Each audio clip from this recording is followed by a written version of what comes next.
apa, Gri? Wakil presiden yang punya ijazah SMA aja kok. Itu kan yang ditanamkan oleh seorang Rismon dan pengikut-pengikutnya. Nggak apa-apa. Pikiran pendek kita nggak apa-apa, nggak punya ijazah SMA. Yang penting punya ijazah S1. Loh, itu kan otak kita yang paling pendek, paling cupet. Mikirnya mesti begitu. Waduh, kalau nggak punya ijazah SMA, berarti ijazah terakhirnya cuma SMP dong. Kan begitu. Faktanya ijazahnya S1. Loh, kok bisa? Ya bisa. Mereka mengenyam pendidikan atau menempuh pendidikan SMA-nya di luar negeri. Beda kurikulum, beda sistem pendidikannya dengan SMA. Beda kalau kalian tinggalnya hanya di Bali G, yang hanya tahu SMA di sekitar situ, nggak tahu sistem pendidikan setara dengan SMA di luar negeri. Dan ini sulit untuk menjelaskan kepada kaum keledong, sulit untuk menjelaskan kaum kadrun yang memang setiap hari di otaknya itu adalah negatif. Oke, nggak apa-apa. Untungnya Mas Gibran tuh diserang dengan isu ijazah. Mas, gimana Mas? Makin serangannya makin itu, malah diterbitin buku loh. Ya ndak apa-apa, dianggap hiburan aja. Soalnya negeri ini kalau nggak ada kayak mereka-mereka itu jadi sepi. Ya. Segitu tenang dan humble-nya Mas Gibran menghadapi tuduhan-tuduhan yang terus-menerus menyerang. Padahal nggak hanya ini, sebelumnya Mas Gibran terus-menerus secara konsisten diserang oleh mantan jenderal loh, mantan jenderal ya, 100 mantan jenderal nyerang Gibran, sekarang 50 mantan jenderal ya, yang 50 sekarang ini adalah Gerakan Kedaulatan Rakyat atau apalah, nyerang hanya seorang Gibran yang kata mereka itu bocil, tapi kalah. Lalu bayangin kalau kita hidup di satu lingkungan perumahan terdekat kita, ada anak kecil yang pinter, cerdas ya, cekatan, kemudian kita orang tua, bahkan tua bangka, bahkan udah mau diar gitu kan.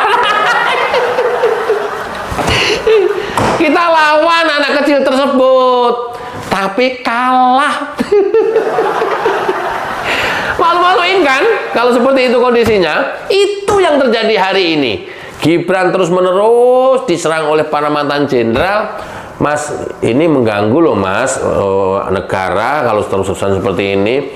Oh, enggak apa-apa, negara demokrasi mau udah biarin aja. Karena kalau nggak seperti ini kan sepi loh negara kita ini, katanya.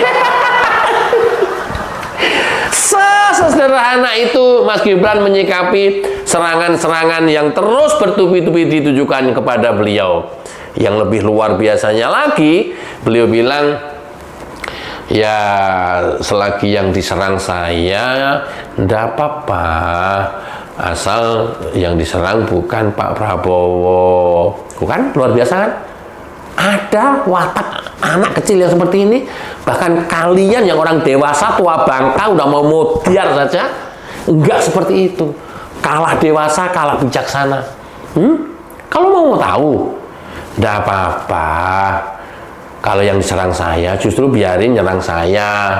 Kenapa? Kalau nyerang Pak Prabowo, mengganggu kinerja Pak Prabowo ya dalam membangun, memajukan negara ini. Tapi kalau yang diserang saya, Pak Prabowo masih bisa tetap terus bekerja.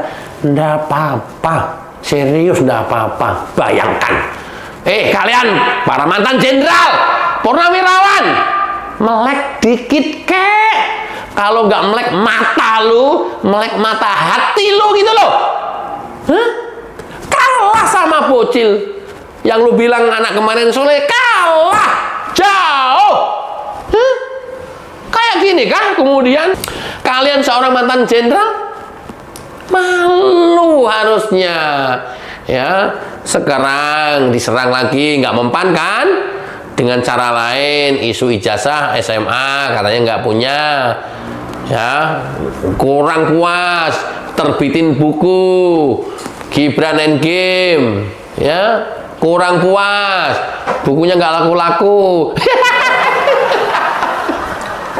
Ada yang dibagiin gratis, ya, di perpustakaan di kampus-kampus. Kemudian ada yang dijual di Car Free Day. Yang terakhir kemarin karena hujan, nggak ada satupun orang yang datang mampir ke situ. Nah, ternyata sudah diterbitin buku, nggak puas juga. Muncul orang yang terus-menerus mengejar ijazah Gibran dengan alasan keterbukaan publik, ya, serangan-serangan yang begini terus menerus tidak pernah berhenti. Tapi bagi Gibran tetap fokus bekerja, tetap fokus membantu tugas-tugas presiden, karena wakil presiden memang sebagai pembantu presiden, dan ini diejawantahkan, diterjemahkan oleh Mas Gibran, dan dibuktikan Mas Gibran diminta untuk handle tugas-tugas domestik. Beliau keliling Indonesia dari Sabang sampai Merauke, memastikan program Pak Prabowo berjalan dengan baik. Setiap hari, nggak ada lelah, nggak ada capeknya. Itu pun oleh Pak Prabowo masih dipercaya untuk menghadiri ulang tahun Timor Leste, karena beliau nggak bisa hadir. Dan Mas Gibran ngobrol banyak dengan PM Australia. Tidak sampai di situ, Mas Gibran ini luar biasanya lagi, luar biasa bagi Pak Prabowo juga. Mas Gibran diutus mewakili hadir di acara Kongres G20. Bayangin, ketemu pemimpin negara-negara seluruh dunia anggota G20. Kalian bisa Sunarko. Kumis aja lu tebelin. Apalagi saya dulu bisa, saya duduk. Ya, kalau terus-menerus demo masalah PIK, ya karena tanahnya nggak dibayar-bayar. Itu kalian lu udah menjadi sekretaris Menteri BUMN dulu, ya kita juga bisa merasakan hasilnya. Alah, saya didu. Ya, terus siapa lagi mau disebut nama-namanya? Jangan, Gri, nanti terkenal dia. Iya juga sih ya. Nah, orang-orang yang seperti ini kalau kita biarkan, ya kata Mas Gibran, biarin aja, Mas Agri. Oh, aku nggak rugi juga kok katanya.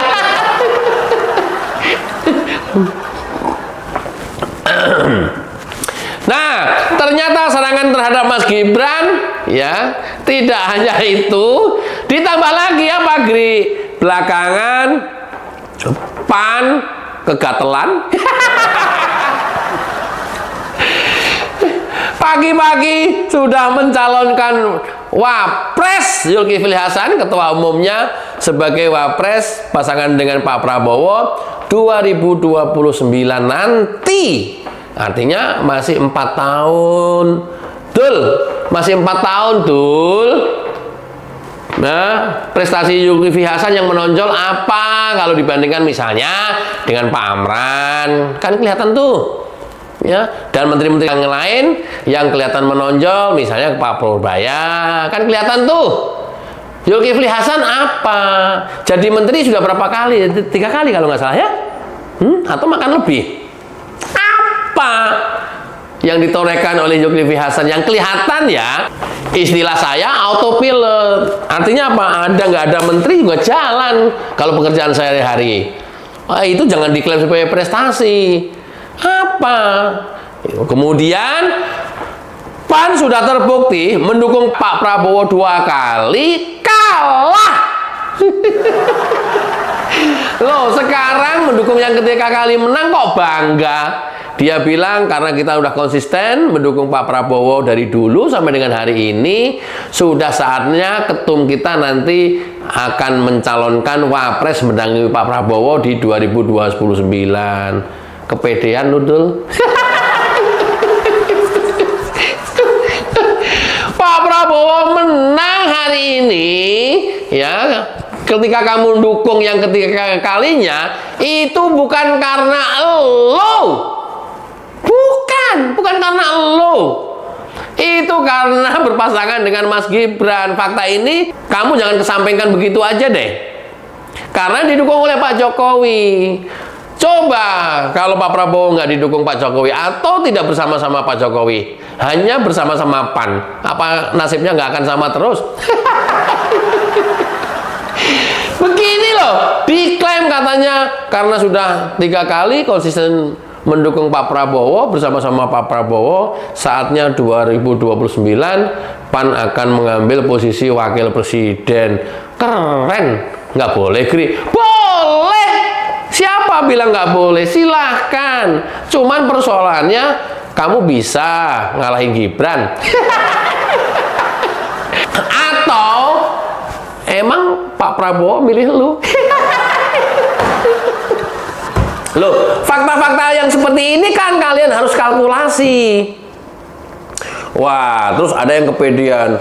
Di antara 10 besar, Gibran urutan paling bawah untuk calon presiden. Ya iya, calon presiden mah.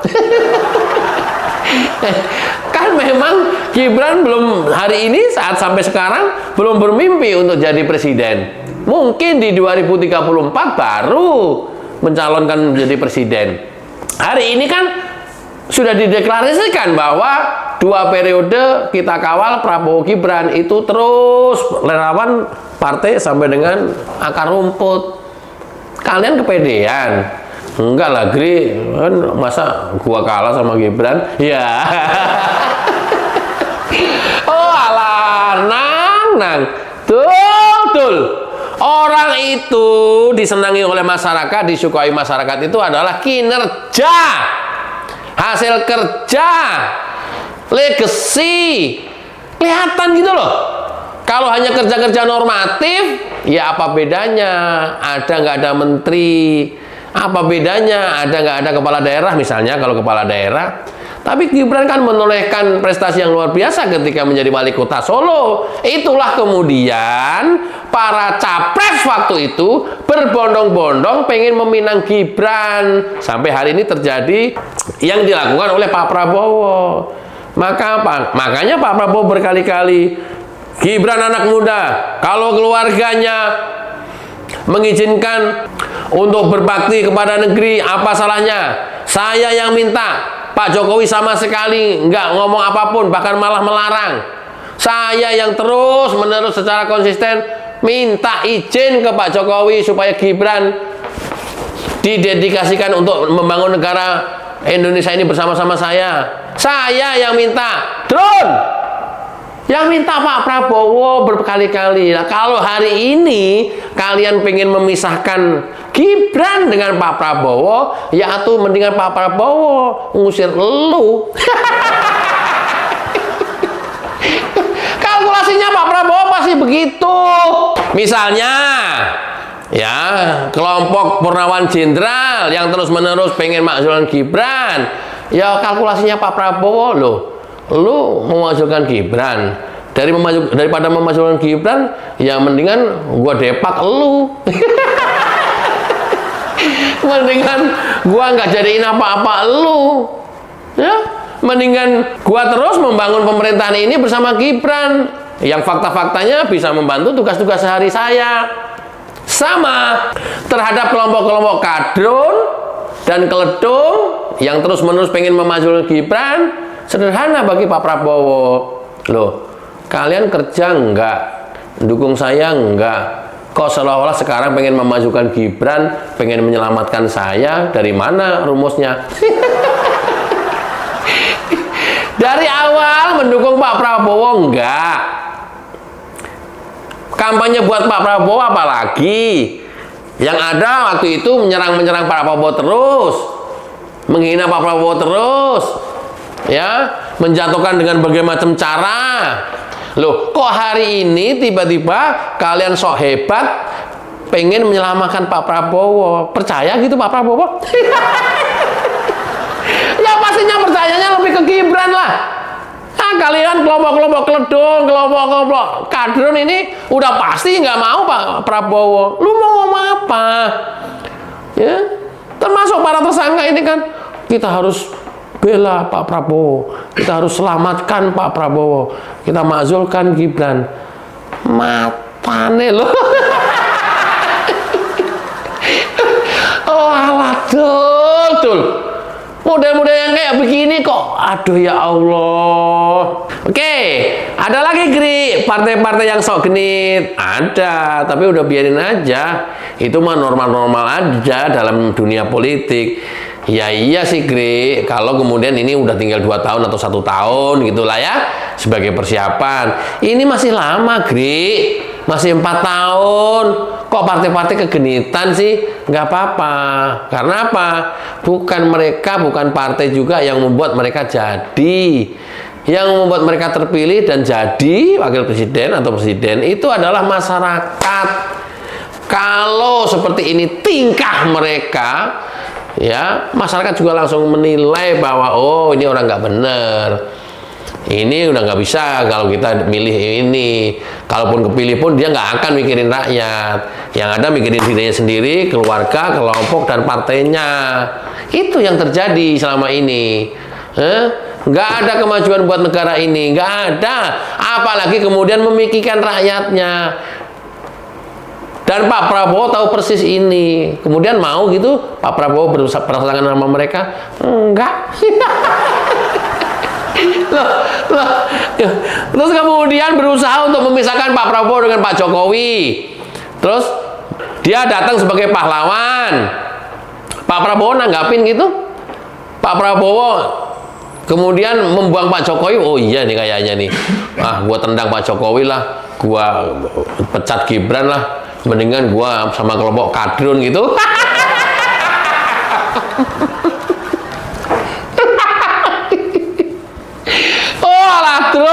Drun. Udahlah mendingan gua bersatu sama kadrun, mereka tak tendang aja lah gitu. Kalkulasinya politik begitu. Kan mestinya kan enggak, dan sakinya pasti enggak. Loh semua kan ada hitung-hitungannya. Di atas kertas ada hitungannya, survei menyajikan data itu. Gitu loh, Dul. Ya, kalau begitu surveinya Gibran terendah hari ini nggak apa-apa.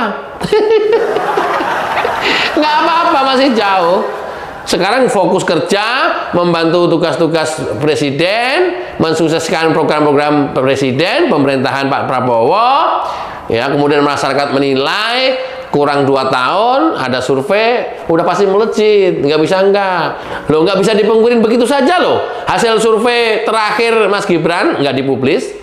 Ya, tapi saya tahu bocorannya 72%. Gri, jangan dibocorin, Gri. Nggak apa-apa, Mas.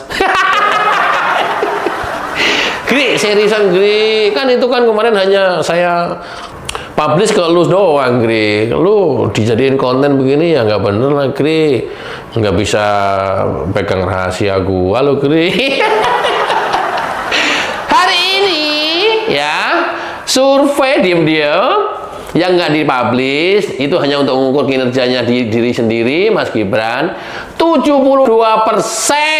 Ya tapi kan survei lain menempatkan Gibran sebagai posisi paling bawah, Gri, sebagai calon atau kandidat wakil presiden atau presiden. Ya nggak apa-apa. Nggak apa-apa. Itu kan surveinya adalah jika Pilpres diadakan hari ini, siapa yang Anda pilih calon presiden? Ya, ada urutannya. Jika Pilpres diadakan hari ini, siapa yang pilih sebagai wakil presiden? Ada urutannya. Gibran paling rendah. Nggak apa-apa. Paling rendah aja masih terus diserang.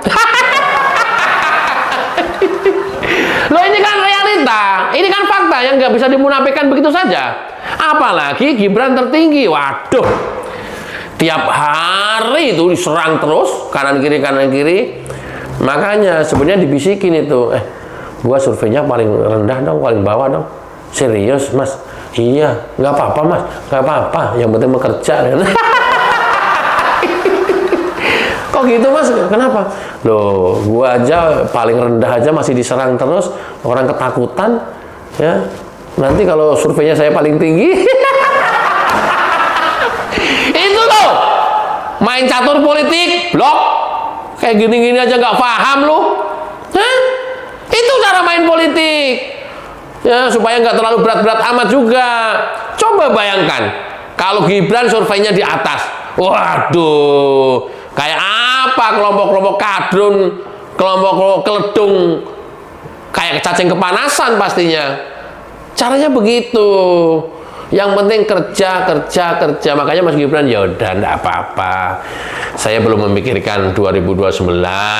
Saya fokus kerja. Banyak banget program-program Pak Prabowo yang harus dikawal, yang harus diselesaikan target-targetnya. Kan begitu. Ini keren banget ini. Nah, kemudian orang-orang yang sudah tua, para politisi yang tua bangke, Gri. Tapi kemudian mikirnya juga nggak realistis dan nggak cerdas. Apa keistimewaan dan keunggulan mereka dibanding Mas Gibran yang masih muda, masih boleh dibilang belia?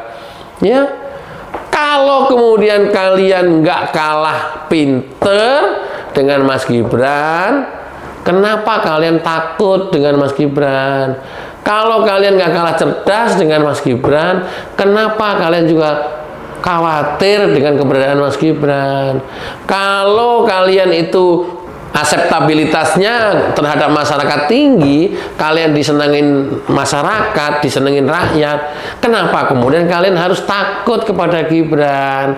Kan cara berpikir sederhananya seperti itu. Hei, woi, mestinya kan begitu. Ini apa artinya? Kalian itu nggak ada apa-apanya dibanding Gibran. Kepinterannya, kecerdasannya, kinerjanya, ya, aseptabilitas kepada masyarakat, nggak lebih hebat dari Gibran. Itulah kemudian kenapa hari ini kalian seperti cacing kepanasan. Ini fakta terhadap kekurangan, keburukan, dan kejelekan diri lu bongkar di depan publik dengan cara terus menyerang Gibran. Itu ya, saya ajarin yang terus menyerang Gibran, cara berpikir yang realistis, cara berpolitik yang memakai strategi. Tidak harus di depan layar terus-terus menyerang Gibran, menyerang musuh, menyerang lawan, mendegradasi, menjelek-jelekan, bahkan menebar fitnah dengan ijazah palsu. Niscaya itu justru mengangkat elektabilitas Gibran menjadi tinggi karena masyarakat makin simpatik. Mudah-mudahan kalian sadar, nggak sadar ya ke laut aja. Wassalamualaikum warahmatullahi wabarakatuh. Cayo.